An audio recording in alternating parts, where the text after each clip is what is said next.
नमस्कार दोस्तों, welcome to validation. दोस्तों, वैलिडेशन के आज के इस वीडियो का थंबनेल टॉपिक देख के आप समझ ही गए होंगे कि ये वीडियो है किस लिए। दोस्तों, हायर पेंशन की लड़ाई बहुत ही ऐसे कदम पर आ चुकी है कि जहां से अब हायर पेंशन की लड़ाई हम बस जीतने ही वाले हैं। तकरीबन 20 हाई कोर्ट जजमेंट ऐसे आ चुके हैं जो एग्जेम्प्टेड ट्रस्ट के फेवर में आ चुके हैं। पंजाब और हरियाणा हाई कोर्ट ने प्रोराटा बेसिस के फॉर्मूला को ऑलरेडी खारिज कर दिया है और उसकी डिवीजन बेंच में ऑलरेडी इसकी सुनवाई चल रही है। कुछ-कुछ केसेस दोस्तों सुप्रीम कोर्ट तक भी पहुंच चुके हैं। तो अब मुझे लगता है कि ये लड़ाई बहुत दिन तक नहीं चलेगी। अगले 1 या डेढ़ डेढ़ साल में इसका फाइनल डिसीजन आ जाएगा और हमको पूरा भरोसा है कि जो रिजल्ट आएगा वो एम्प्लॉइज के फेवर में आएगा, सीनियर सिटीजन्स के फेवर में आएगा ही आएगा। लेकिन जब हम ये लड़ाई लड़ रहे हैं, तो इंडिविजुअल फ्रंट पे लड़ाई लड़ी जा रही है। मतलब कि कुछ लोग कोर्ट जा रहे हैं, अपना एक ग्रुप बना ले रहे हैं 100-200 लोगों का, लोग कोर्ट में जा रहे हैं। फिर ऐसे अलग-अलग ग्रुप्स की पिटीशंस को एक साथ हाई कोर्ट कंपाइल करता है और एक जजमेंट देता है। तकरीबन 5000-6000 लोगों के लिए जजमेंट देता है और ऐसे करते-करते तकरीबन 60,000 70,000 लोगों की केसेस अलग-अलग तौर पर चल रहे हैं। लेकिन बाकी लोग क्या कर रहे हैं?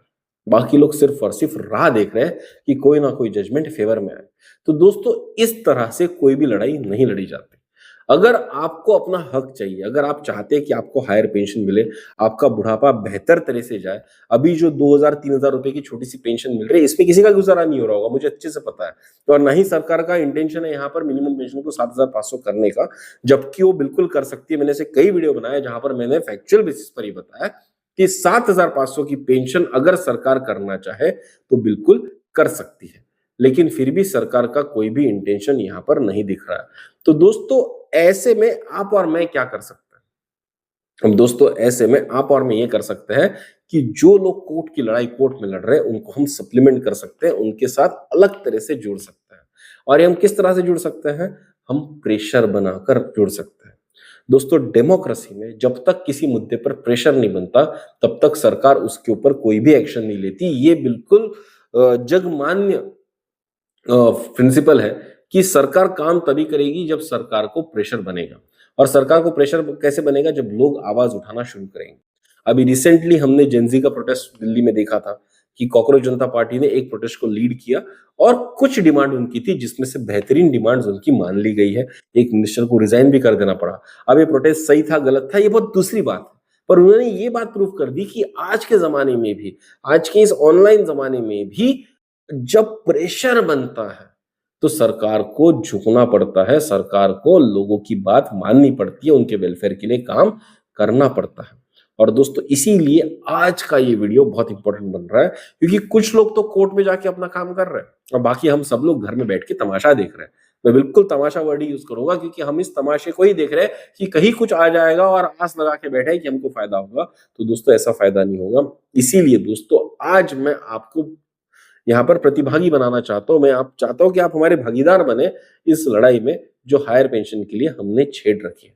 दोस्तों, यूट्यूब के माध्यम से वैल्यू एडिशन की कोशिश रहती है कि सीनियर सिटीजन्स के फायदे के लिए जो भी कंटेंट है हम आपके सामने लाएं और उस कंटेंट के ऊपर आप कुछ ना कुछ एक्शन लेंगे, ये हमारी एक छोटी सी अपेक्षा रहती है।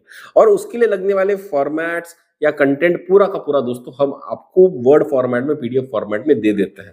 रिसेंटली जब पंजाब और हरियाणा हाई कोर्ट का जजमेंट आया था, तो उसमें एक फॉर्मेट हमने बना के दिया था, जिसको अगर आप ईपीएफओ को सबमिट करेंगे, तो आप एक एप्लीकेशन दर्ज कर सकते हैं, जिससे प्रो राटा बेसिस का फॉर्मूला हट के आपकी पेंशन बढ़ सकती है। इस बारे में था। मुझे खुशी है कि तकरीबन 40 से 50,000 लोगों ने उस फॉर्मेट का इस्तेमाल किया और ईपीएफओ ऑफिस में जाके दिया। अब भले ही वो जो कोर्ट केस है, जिसके बेसिस पे हमने ये फॉर्मेट बनाया था, वो अब डिवीजन बेंच में आके अटक गई है। लेकिन दोस्तों, ड्यू डेट के पहले हमने वो एप्लीकेशन फॉर्मेट सबमिट कर दिया है। अब आगे जाके जब भी डिवीजन बेंच इसके ऊपर फैसला लेगा, तो जिन-जिन लोगों ने एप्लीकेशन दिया है, अगर फैसला एम्प्लॉइज के फेवर में आ जाता है, तो उन सबको यहाँ पर फायदा होगा ही होगा। उसी तरह से दोस्तों, अब समय आ चुका है कि हम मिनिस्ट्री को अपने रिप्रेजेंटेशंस दें, डेमोक्रेटिक तरीके से, लोकतांत्रिक तरीके से हम उनको अपने आवेदन दें कि भाई हमारे मुद्दे के ऊपर आपका ध्यान आकर्षित करना अब हमारी जरूरत बन चुकी है। और इसकी अगुवाई की है एनसीपीए, जो कि national confederation of pensioners association, एक ऐसी बॉडी है दोस्तों जो पेंशनर्स के हक के लिए लड़ती है। पेंशनर्स के हक के लिए जो भी डेटा बना सकती है करती है, उनके लिए जो भी रिप्रेजेंटेशन है डिफरेंट डिफरेंट मिनिस्टर्स को लिखना, एमपीज को लिखना, प्राइम मिनिस्टर को लिखना, ये सब काम वो करती है। तो दोस्तों उन्होंने एक फॉर्मेट बनाया है जो उनके जो प्रेसिडेंट है, एनसीपीए के प्रेसिडेंट है बीएन अग्रवाल जी, जिन्होंने खुद होके minister of labour and employment को लिखा है।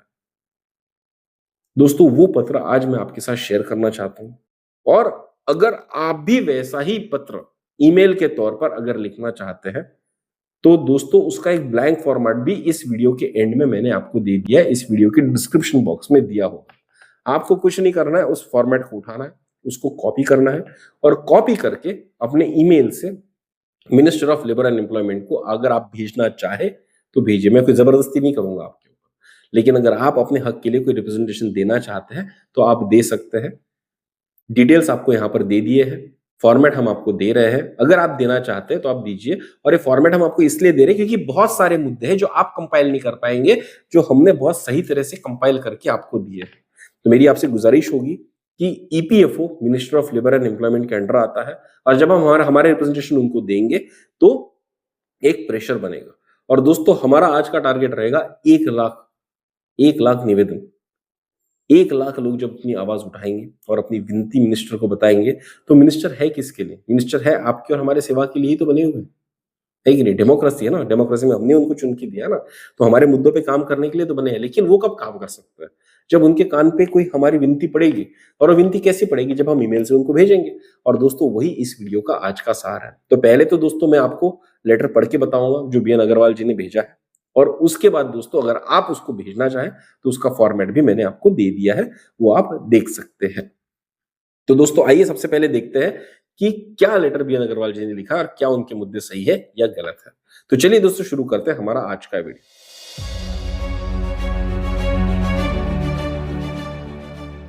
दोस्तों वीडियो शुरू करने से पहले मेरी आप सबसे एक छोटी सी गुजारिश है कि अगर आपने आज तक वैल्यू एडिशन को सब्सक्राइब नहीं किया तो जरूर सब्सक्राइब कीजिए, क्योंकि वैल्यू एडिशन आपके फायदे का चैनल है, आपके लिए बना हुआ चैनल है। हायर पेंशन से रिलेटेड, मिनिमम पेंशन से रिलेटेड जो अपडेट वैल्यू एडिशन लाता है वैसा कोई और यूट्यूब चैनल अब बचा नहीं है जो लाता होगा। तो दोस्तों जब हम आपके हक की लड़ाई इतनी बेहतरीन तरीके से लड़ रहे हैं तो आप भी इस लड़ाई का पार्ट बनिए, चैनल को सब्सक्राइब जरूर कीजिए। तो चलिए देखते हैं दोस्तों वो पत्र जो बीएन अग्रवाल जी ने minister of labour and employment को लिखा था। अब दोस्तों देखिए, ये जो ईमेल अग्रवाल जी ने लिखा है इसका टॉपिक इन्होंने दिया है halting EPFO's obstructionist litigation on pension on higher wages and enforcing universal benefit extension. अब दोस्तों ईपीएफओ क्या कर रहा है? ईपीएफओ ने एक पैदरा स्थापित कर लिया, क्योंकि उनको हायर पेंशन देनी नहीं है तो उन्होंने बोला है हम लिटिगेशन टिल एट्रिशन करेंगे, मतलब कि जब तक लोग मर नहीं जाते तब तक हम केसेस लड़ते रहेंगे। ये उन्होंने खुद नहीं बोला हुआ है, ये दिख रहा है उनकी हरकतों से कि इस तरह का पैतरा यहाँ पर अपनाया जा रहा है। और गवर्नमेंट ऑफ इंडिया का खुद का एक प्रिंसिपल था, एक डायरेक्टिव आया था सारे गवर्नमेंट ऑफिसर्स को कि जहां जहां पर लिटिगेशंस अवॉइड किए जा सकते हैं, लीगल केसेस अवॉइड किए जा सकते हैं, उसको रोकना चाहिए और लोगों का वेलफेयर करना चाहिए, क्योंकि इससे अननेसेसरी टाइम वेस्ट हो रहा है, पैसा वेस्ट हो रहा है। ये सरकार का प्रिंसिपल्ड धोरण रहा है, और उसी के बेसिस पर बीएन अग्रवाल जी ने ये रिक्वेस्ट की है कि भाई ये जो ऑब्स्ट्रक्शन लगा दिया है लिटिगेशन के तौर पर हायर पेंशन के लिए, उसको हटा दिया जाए और जो यूनिवर्सल बेनिफिट है वो सबको दिया जाए। आप अनएग्जेम्प्टेड ट्रस्ट को तो दे ही रहे हैं, एग्जेम्प्टेड ट्रस्ट में भी कुछ कुछ को दे रहे हैं, तो भाई बाकी सबको क्यों नहीं दे रहे हैं? बाकी एग्जेम्प्टेड ट्रस्ट को भी दीजिए, ये यहाँ पर इन्होंने यहाँ पर रिक्वेस्ट की है। और ये जो पत्र लिखा था दोस्तों, ये लिखा था 12 अगस्त को इन्होंने, और किसको लिखा था? Labour and employment minister office, min office-mole@nic.in, ये ministry of labour and employment का ईमेल आईडी है, इनको इन्होंने लिखा था। और साथ में जो प्रिंसिपल सेक्रेटरी होते हैं मिनिस्टर के, उनको भी लिखा था ps2minister-mole@gov.in, इन्होंने लिखा है। और ये बड़ी नम्र भाषा में लिखते हैं, बड़ी सुंदर भाषा में लिखते हैं, और इसीलिए हमने आपके साथ वो ड्राफ्ट शेयर किया है कि अगर आप चाहे तो सिमिलर भाषा को आप यूज कर सकते हैं। आपको अलग से दिमाग लगाने की जरूरत नहीं है, अलग से अपना समय खराब करने की जरूरत नहीं है, आप बस इसको कॉपी करके अपना नाम लिख के भेज सकते हैं। इन्होंने लिखा है, honourable minister sir, we are writing to urgently invoke your decisive ministerial intervention regarding the ongoing systemic obstruction by the Employees Provident Fund organization. Despite an unbreakable chain of legislative frameworks, ministerial directives and judicial pronouncements supporting pension on higher wages under the EPS 95 scheme, the EPFO continues to act as hostile litigant against senior citizens. Agarwal ji कहते हैं minister साहब को कि हम आपका intervention चाहते हैं, हम आपका हस्तक्षेप चाहते हैं। किस लिए? जो एक सिस्टमिक ऑब्स्ट्रक्शन ईपीएफओ ने लगा दिया है हायर पेंशन के केस में, उसको निकालने के लिए। और ये क्या है कि बहुत सारे कोर्ट के जजमेंट भी आ चुके हैं, मिनिस्ट्रियल डायरेक्टिव्स भी आ चुके हैं, और इतना सब कुछ होने के बाद भी ईपीएफओ अपना होस्टाइल लिटिगेंट एटीट्यूड रखा है। मतलब कि जो एम्प्लॉय के विरोध में है, जो उनके फेवर में नहीं है, ऐसा एक एटीट्यूड पकड़ के रखा हुआ है, उसको हटाने की जरूरत है, ये यहां पर कह रहे हैं। अनडिनायबल रियलिटी एंड कॉन्ट्राडिक्शंस, ऐसी क्या सच्चाई है और क्या ऐसे विरोधाभास हो रहा है, जो कॉन्ट्राडिक्शंस आ रहे हैं, उसके बारे में यहां पर अग्रवाल जी लिखते हैं। Paper right only, although pension on higher wages was introduced in 1996, it could never take off due to sustained series of restrictive circulars and instructions issued by the EPFO, effectively rendering a substantial statutory benefit into a paper right only. दोस्तों, pension on higher wages EPS scheme में 1996 में incorporate किया गया था और उसको हक के तौर पर दिया गया था, राइट के तौर पर दिया गया था, as a right it was extended. But क्या हुआ? जिस तरह के लिटिगेशंस बनते गए और जिस तरह के रेस्ट्रिक्टिव सर्कुलर सीपीएफ निकालते गया, ये हक सिर्फ पेपर पे रह गया। It has become paper right, it has never actually materialised.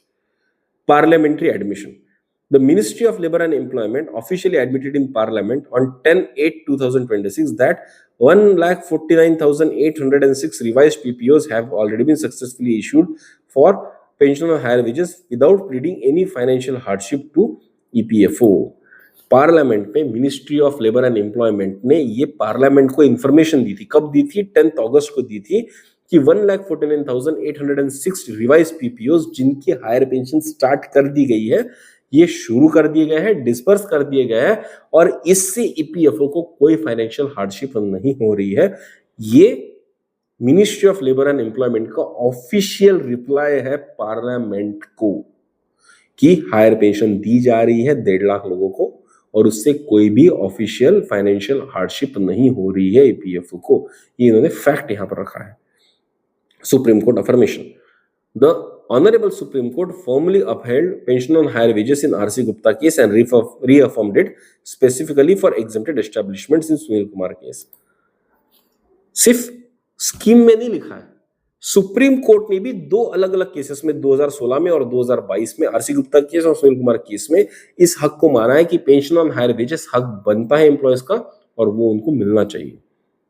Judicial consensus, सिर्फ सुप्रीम कोर्ट का अफर्मेशन नहीं, बहुत सारे डिफरेंट हाई कोर्ट ने भी ये जजमेंट दिया है।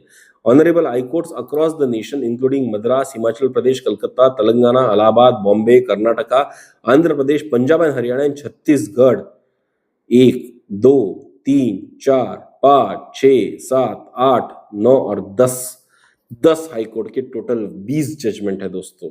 They have ruled overwhelmingly in the favor of pensioners, dismantling trust rules and financial deficit theories of EPFO. Bar bar court ने बोला है कि ये ट्रस्ट रूल्स को हटाओ, ट्रस्ट रूल्स की बात मत करो, हायर पेंशन दो, फाइनेंशियल फिजिबिलिटी की बात मत करो, इट इज कंप्लीटली फिजिबल। और मैंने एक वीडियो में दिखाया भी है कि क्यों फिजिबल है।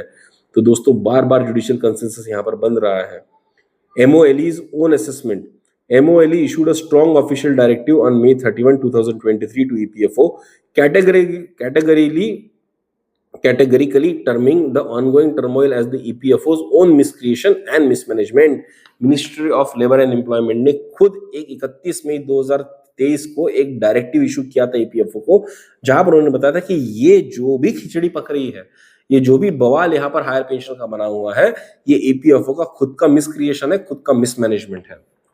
Internal legal council, the EPFO's own standing legal counsel appointed on June 12, 2023 in favor of granting pension on higher wages irrespective of internal trust rules provision. जब EPFO ने अपने लीगल काउंसिल को, जो अपने वकील को ये पूछा था कि क्या हमको लीगली क्या EPFO बाउंड है हायर पेंशन देने के लिए, तो उनका इंटरनल जो लीगल काउंसिल आया था, जो काउंसिलिंग आई थी, वो आया था कि हाँ आपको हायर पेंशन देनी पड़ेगी। तो EPFO के वकील भी ये बात जानते हैं। Unconstitutional discrimination. The EPFO has engineered arbitrary discrimination violating Article 14 of the Constitution by approving pension on higher wages for certain beneficiaries while mechanically rejecting identical claims for others based on hyper-technical afterthought edicts like the circular issued on January 18, 2025.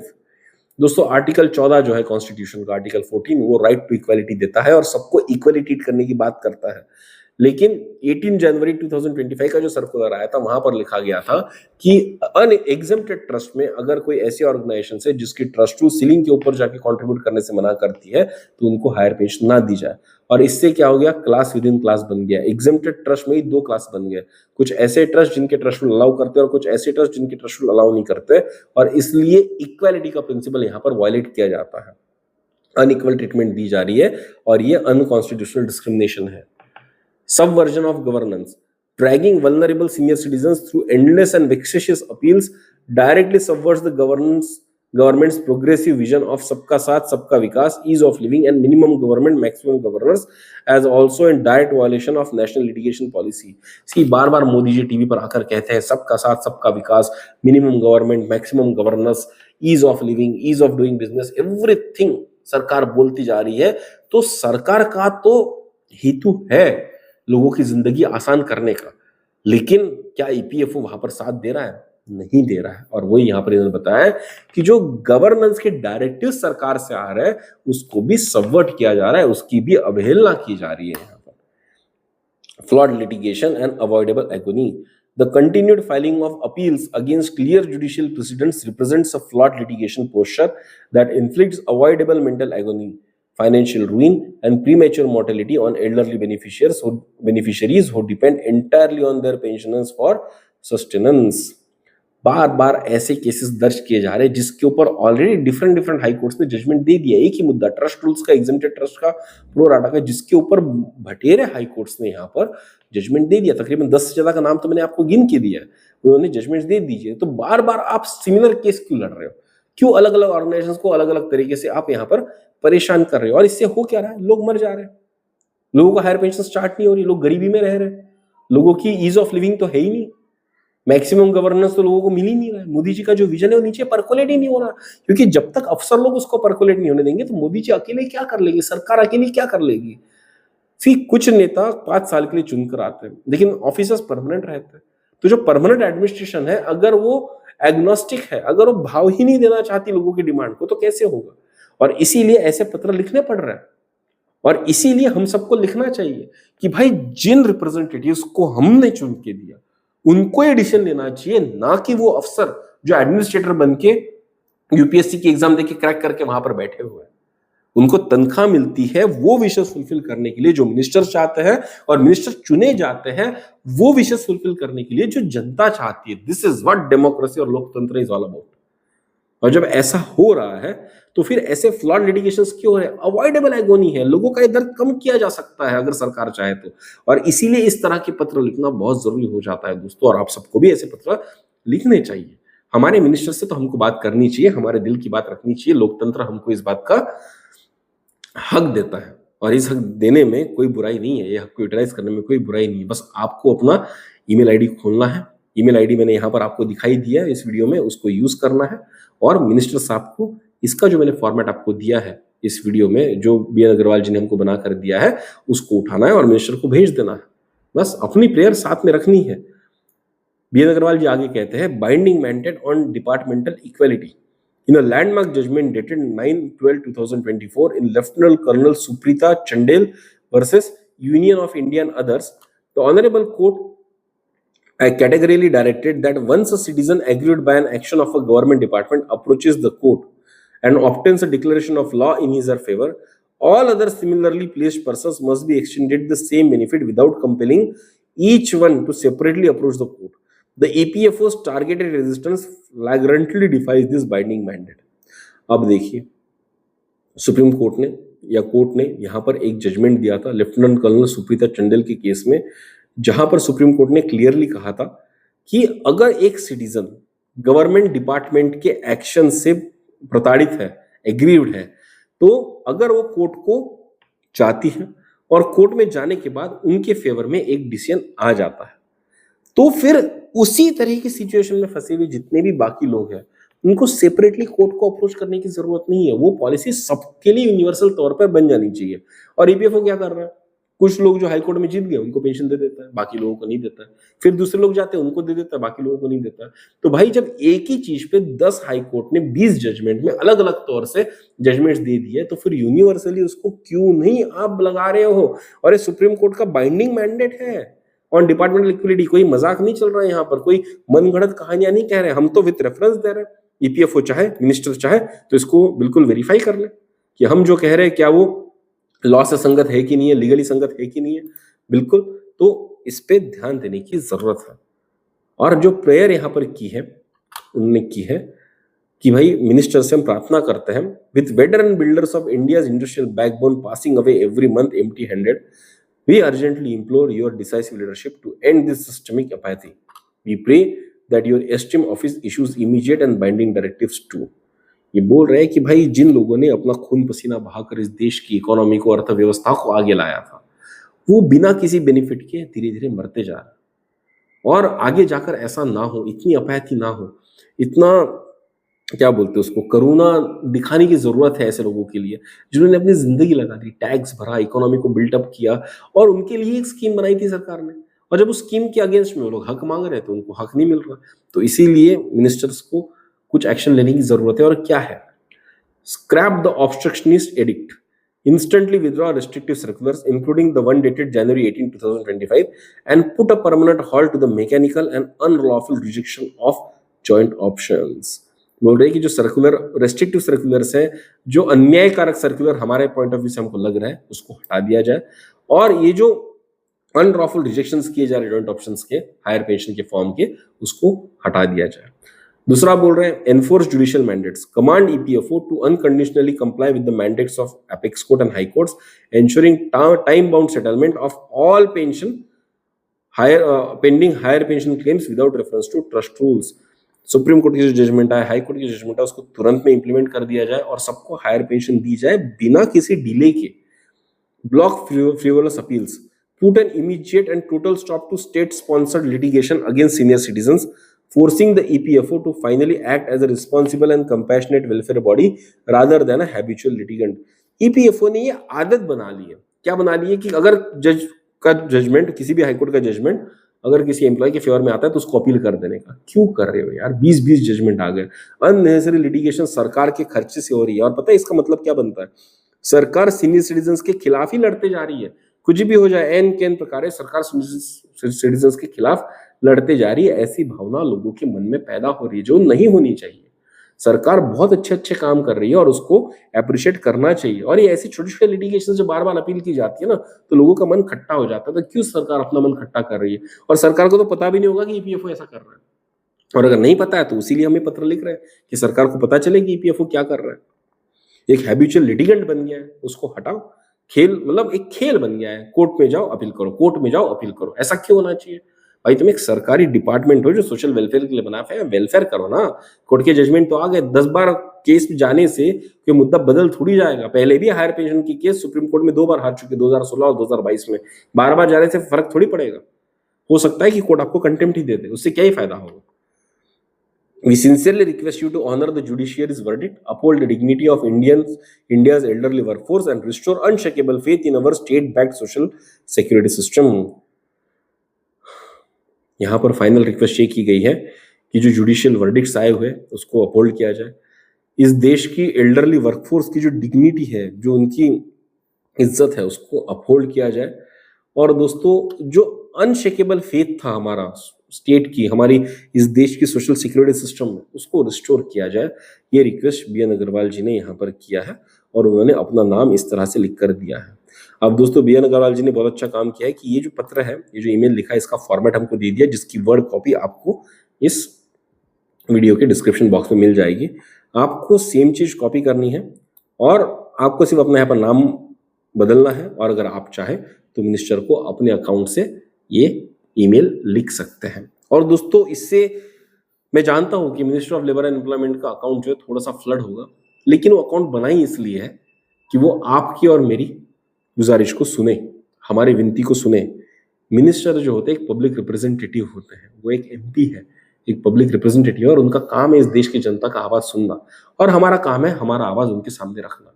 उनको पसंद नहीं आ रहा हो तो हमारे mails को spam declare करके बाहर कर सकते हैं, पर हमसे दुखी होने की जरूरत नहीं है कि हमने आपके ईमेल को फ्लड कर दिया है, क्योंकि ये हमारा हक बनता है कि हम हमारे मिनिस्टर से बात करें, एक आम नागरिक होने के नाते उनसे बात करें। तो लिखिए, अगर आप लिखना चाहते हैं, कुछ नहीं करना है, बस अपना ईमेल आईडी खोलना है, इसको कॉपी करना, अपना नाम लिखना है और भेज देना है। अगर हम रास्ते पे नहीं उतर सकते, जो हमको नहीं भी उतरना है चाहिए, अब हम सीनियर सिटीजन्स, राइट, आप सीनियर सिटीजन्स, ये आपको शोभा नहीं देगा रास्ते पर उतरना, और वो दिन अभी इस देश में नहीं आया कि जब सीनियर सिटीजन्स को, इस देश के सबसे बड़े नागरिकों को रास्ते पर उतरकर प्रोटेस्ट करना पड़े। अभी वो दिन नहीं आया भारत के। लेकिन हाँ, हमको हमारा प्रोटेस्ट कहीं ना कहीं तो दर्ज करना होगा, हमको कहीं ना कहीं तो हमारी विनती देनी होगी। तो हम कैसे देंगे? हम ईमेल के माध्यम से देंगे। हम भले ही पुरानी जनरेशन क्यों ना हो, लेकिन हम माध्यम नए जनरेशन के अपनाएंगे। तो दोस्तों, अपने ईमेल से ये पत्र जरूर लिखिएगा। मुझे खुशी होगी कि 1 लाख से ज्यादा लोग अगर ये मेल्स मिनिस्टर को लिखेंगे तो हमारी ताकत बनेगी, और ताकत बनेगी तो दोस्तों हमारे मुद्दों पर डेफिनेटली यहाँ पर फायदा होगा। अब देखिए, मैं जब सीनियर सिटीजन्स की बात करती हूँ तो हमारा हमारा बोलता हूँ, जबकि मैं बहुत जवान आदमी हूँ। मैं भी आप ही में से एक खुद को मानता हूँ, क्योंकि कल मैं भी सीनियर सिटीजन बनूंगा। आने वाले 20-30 साल में मैं भी सीनियर सिटीजन बन जाऊंगा, तब मुझे भी ये हक चाहिए होंगे। तो जो 20-30 साल की लड़ाई मैं आज से क्यों ना लड़ूं, और आपकी तो आज की लड़ाई आपको तो बिल्कुल लड़नी चाहिए। तो दोस्तों, अगर मैं मेरे आने वाले 20 साल की लड़ाई आज से लड़ रहा हूं, तो आप अपनी लड़ाई क्यों नहीं लड़ सकते? जरूर लड़िए, मेल्स भेजिए, शेयर कीजिए, सोशल मीडिया पर शेयर कीजिए, हक से शेयर कीजिए कि हमने मिनिस्टर को पत्र लिखा है ना। मिनिस्टर से बात करने का कितनों को मौका मिलता है? अगर आपको मिल रहा है तो हक से लिखिए और बोलिए कि मिनिस्टर को मैंने पत्र लिखा है और देखो ये कॉपी है। मैं तो चाहूंगा कि हर कोई अपने फेसबुक अकाउंट पर इस चीज को लगाए, ताकि इंटरनेट उसका कॉग्निजेंस ले, इंटरनेट उसको कैप्चर करे कि हाँ, सीनियर सिटीजन्स इस मुद्दे के ऊपर पत्र लिख रहे हैं। एक प्रूफ बने, एक एविडेंस बने, है ना, सबूत बने इंटरनेट पे कि हाँ, हमने एक्शन लिया है। और दोस्तों, कमेंट बॉक्स पे कमेंट करके जरूर बताइएगा कि क्या आपने पत्र लिखा, और अगर आपने नहीं लिखा तो उसका कारण क्या था। दोस्तों, ये आपकी लड़ाई है, आपको खुद ही लड़नी होगी, है ना। हम जब खुद होके इस लड़ाई को लड़ेंगे तभी दोस्तों इसको वजन मिलेगा। और दोस्तों, कमेंट में मैं सुनना चाहूंगा कि क्या आपने पत्र लिखा, क्या आपने पत्र नहीं लिखा, और क्या ये वीडियो आपके काम आया, क्या ये वीडियो आपके काम नहीं आया, और अगर नहीं आया तो क्यों नहीं आया, या हमको इस तरह की सीरीज बंद कर देनी चाहिए, अब इस हायर पेंशन की सीरीज की कोई जरूरत नहीं पड़ी है। अगर ऐसा आपको लगता है तो भी आप कमेंट बॉक्स में बता सकते हैं। अगर आपको वीडियो पसंद आया तो जरूर शेयर कीजिए अपने दोस्तों के साथ, अपने परिवारजनों के साथ, क्योंकि दोस्तों ये लड़ाई अकेले की नहीं हो सकती ना। हमको 1 लाख लोगों तक, 2 लाख लोगों तक इस लड़ाई को पहुंचाना है। तो उसके लिए आपको कम से कम 10-10 लोगों को वीडियो शेयर करना पड़ेगा, 5 से 6 ग्रुप्स में आपको शेयर करना पड़ेगा। हक की लड़ाई लड़नी पड़ेगी दोस्तों, और गर्व से कहो कि मैंने मंत्री को पत्र लिखा है, क्योंकि हम तो लिख ही रहे हैं। और हमको गर्व है इस देश की कॉन्स्टिट्यूशन पे, इस देश की पॉलिटिकल सिस्टम पे, जो लोगों की आवाज को सुनने की ताकत रखती है। हम पाकिस्तान में नहीं है दोस्तों, हम बांग्लादेश में नहीं है दोस्तों, हम भारत के नागरिक हैं, और भारत में ही हमको ये हक मिलता है कि हम हमारे मिनिस्टर को सीधा पत्र लिखे। तो लिखिए दोस्तों, जरूर लिखिए। और अगर आपने आज तक हमारे चैनल को सब्सक्राइब नहीं किया है तो जरूर सब्सक्राइब कीजिए दोस्तों, क्योंकि वैल्यू एडिशन आपके फायदे का चैनल है, आपके मतलब का चैनल है दोस्तों, आपके लिए लड़ने वाला चैनल है। तो अगर आपको हमारी लड़ाई पसंद आती है तो हमको भी साथ दीजिए दोस्तों, और इस चैनल को सब्सक्राइब करिएगा। तो चलिए दोस्तों, जल्दी मिलेंगे एक नए डिस्कशन के साथ, एक नए इंफॉर्मेशन के साथ। तब तक के लिए सब्सक्राइब करते रहिए हमारा चैनल वैल्यू एडिशन। धन्यवाद।